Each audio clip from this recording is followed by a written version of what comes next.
My friends, since my annual message to the Congress on January 4th last, I have not addressed the general public over the air.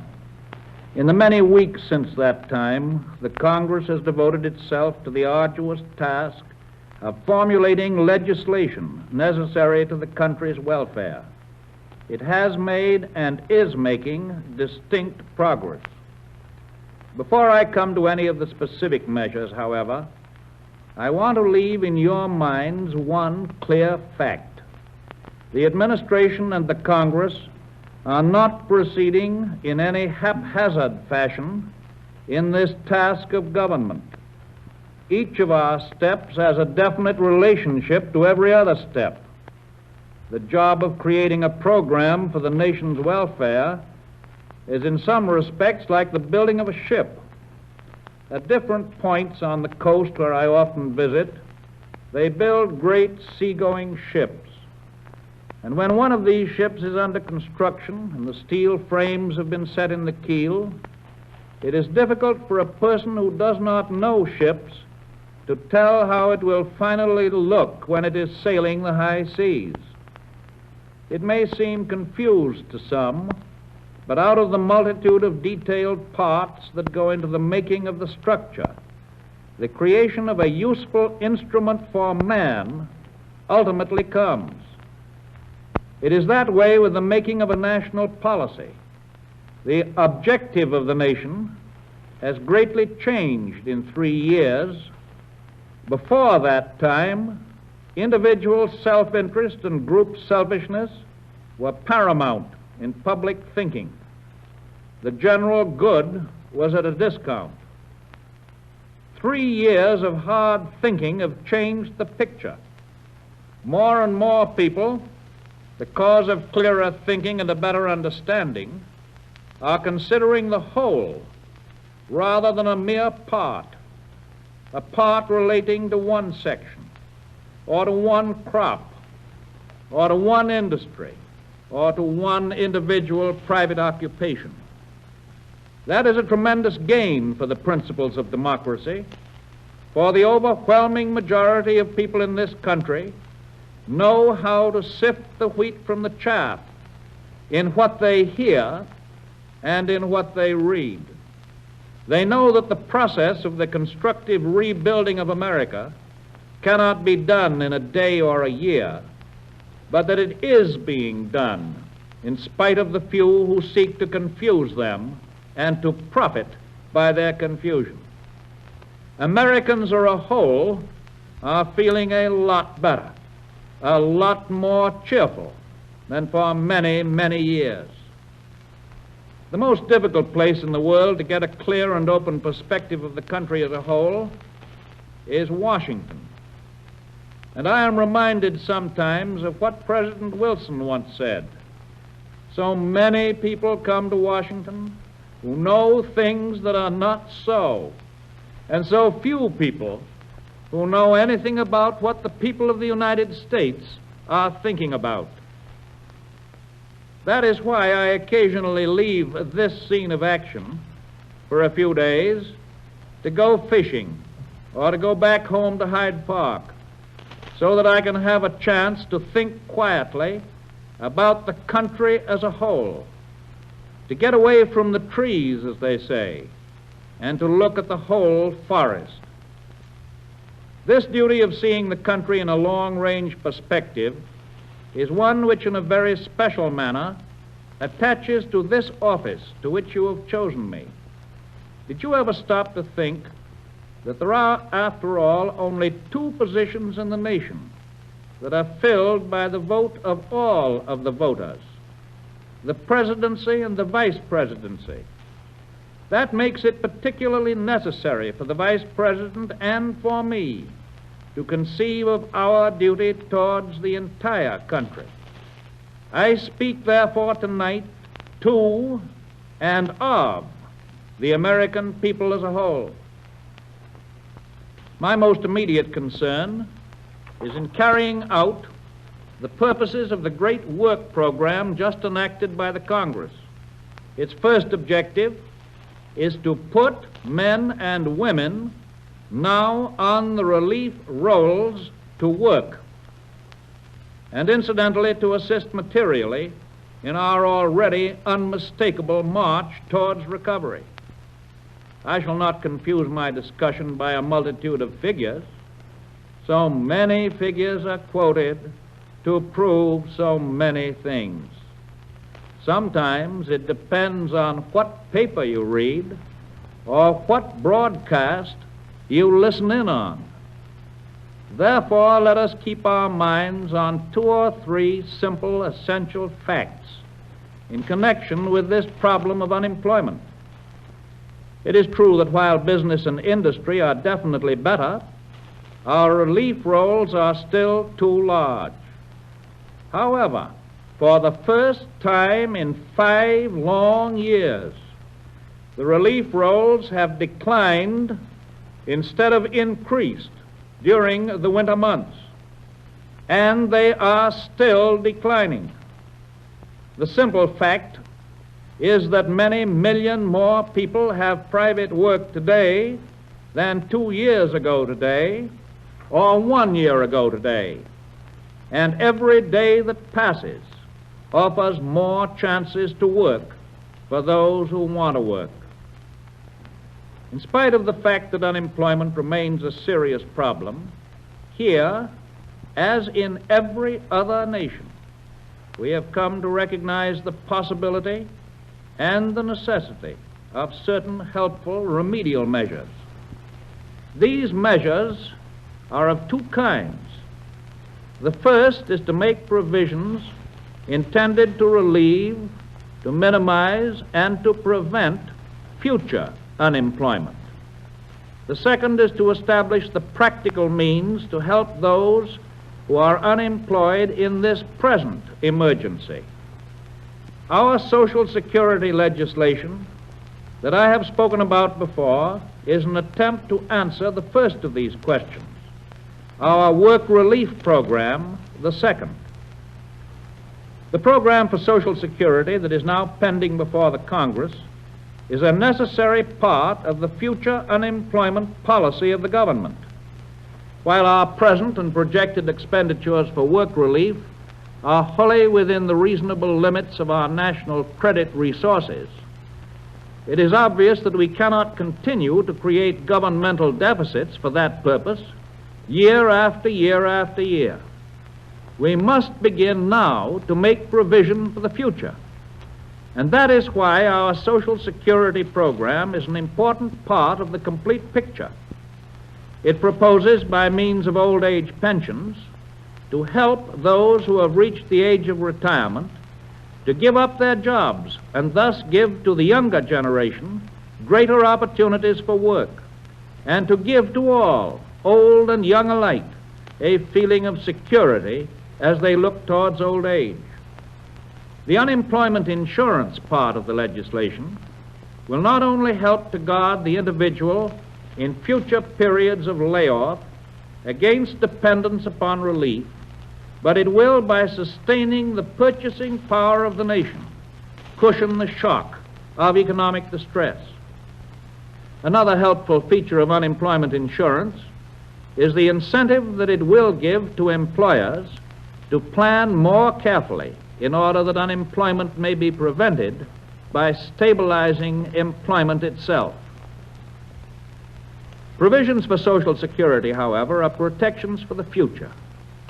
Our responsibility for the immediate necessities of the unemployed has been met by the Congress through the most comprehensive work plan in the history of the nation. Our problem is to put to work 3.5 million employable persons, men and women, who are now on the relief rolls. It is a problem quite as much for private industry as for the government. We are losing no time in getting the government's vast work relief program underway, and we have every reason to believe that it should be in full swing by the autumn. I think it will interest you if I tell you what we propose to do in directing it. I shall recognize 6 fundamental principles for this work relief program. First, the projects should be useful. Secondly, the project should be of a nature that a considerable proportion of the money spent will go into wages for labor. Third, projects that promise ultimate return to the federal treasury of a considerable proportion of the costs will be sought as far as possible. Fourth, funds allotted for each project should be actually and promptly spent and not held over until later years for the spending. Fifth, in all cases, projects must be of a character to give employment to those on the relief rolls first.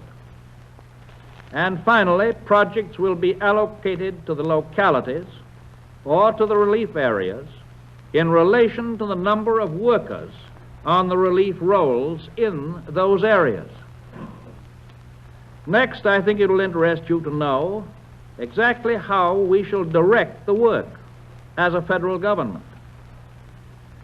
First, I have set up a division of application and information, to which division all proposals for the expenditure of money must go for preliminary study and consideration. Secondly, after this division of application and information has sifted the projects and studied them, they will be sent to an allotment division composed of representatives of the more important government agencies charged with carrying on the work relief projects. And this group will also include representatives of the cities, representatives of labor and farming and banking and industry. This allotment division will consider all of the recommendations submitted to it, and such projects as they approve will be next submitted to the President, who under the Act is required to make the final allocations. The next step will be to notify the proper government agency in whose field the project falls, and also to notify another agency which I am creating, a progress division. This division will have the duty of coordinating the purchase of materials and supplies and of making certain that people who are employed will be taken from the relief rolls. It would also have the responsibility of determining work payments in various localities, of making full use of existing employment services, and to assist people engaged in relief work to move as rapidly as possible back into private employment when such employment becomes available. Moreover, and very important, this division of progress will be charged with keeping the projects moving on scheduled time. Finally, I have felt it to be essentially wise and prudent to avoid as far as possible the creation of new governmental machinery for supervising this work. The national government now has at least 60 different agencies, most of them dating back many years. Agencies with the staff and the experience and the competence necessary to carry on the 250 or 300 different kinds of work that will be undertaken. These agencies of the government, therefore, will simply be doing on a somewhat enlarged scale the same sort of things that they have been doing in the past. This will make certain that the largest possible portion of the funds allotted will be spent actually creating new work and not for building up an expensive overhead organization here in the capital city of the nation. For many months, preparations have been underway. The allotment of funds for desirable projects has already begun. The key men for the responsible major portion of the task already have been selected. I well realize that the country is expecting, before this year is out, to see the dirt fly, as they say, in carrying on the work. And I assure my fellow citizens that no energy will be spared in using these funds effectively to make a major attack upon the problem of unemployment. Our responsibility is to all of the people in this country. This is a great national crusade, a crusade to destroy enforced idleness, which is an enemy of the human spirit generated by this depression. Our attack upon these enemies must be without stint and without discrimination. No sectional No political distinctions can be permitted. It must, however, be recognized, and I know you will recognize it, that when an enterprise of this character is extended over more than 3,100 counties throughout the nation, there may be occasional instances of inefficiency, bad management, or misuse of funds. When cases of that kind occur, there will be those, of course, who will try to tell you that the exceptional failure is characteristic of the entire endeavor. It should be remembered that in every big job there are some imperfections. There are chiselers in every walk of life. There are those in every industry who are guilty of unfair practices.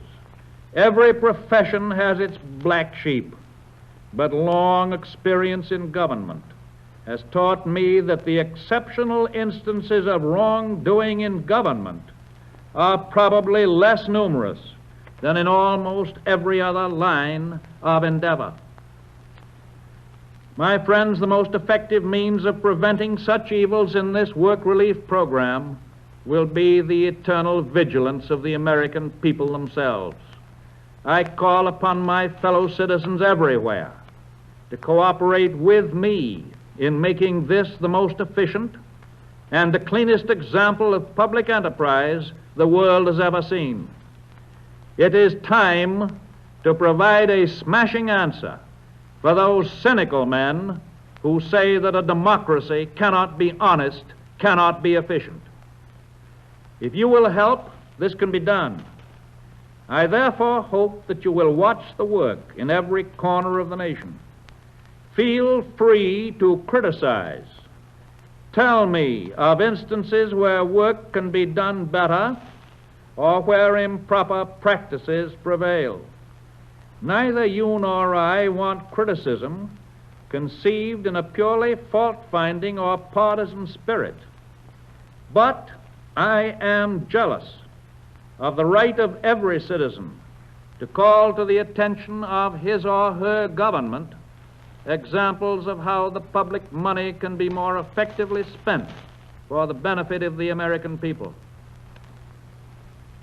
I now come, my friends, to a part of the remaining business before the Congress.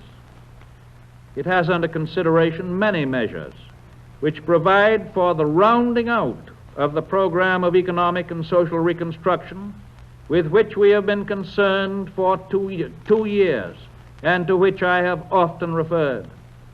I can only mention a few of these measures tonight, but I do not want my mention of these few to be interpreted as a lack of interest in or as disapproval of many other important proposals that are pending. The National Industrial Recovery Act expires on the 16th of June this year. After careful consideration, I have asked the Congress to extend the life of this useful agency of government. As we have proceeded with the administration of the Act, we have found from time to time more and more useful ways of promoting its legitimate purpose. No reasonable person wants to abandon our present gains. We must continue to protect children, to enforce minimum wages, to prevent excessive hours, to safeguard, define, and enforce collective bargaining, and, while retaining fair competition, to eliminate so far as humanly possible the kinds of unfair practices by selfish minorities which unfortunately did more than anything else to bring about the recent collapse of industry. There is likewise pending before the Congress legislation to provide for the elimination of unnecessary holding companies in the public utility field. I consider this legislation a positive recovery measure. Power production in this country is virtually back to the 1929 peak. The operating companies in the gas and electric utility field are by and large in excellent condition. But under holding company domination, the utility industry has long been hopelessly at war within itself and at war with public sentiment. By far the greater part of the general decline in utility securities had occurred before I was inaugurated. The absentee management of unnecessary holding company control has lost touch with and has lost the sympathy of the communities it pretends to serve. Even more significantly, it has given to the country as a whole an uneasy apprehension of over-concentrated economic power in the hands of a very few. You and I know that a business that loses the confidence of its customers and the goodwill of the public cannot long continue to be a good risk for the investor. This legislation will serve the investor by ending the conditions that have caused that lack of confidence and goodwill.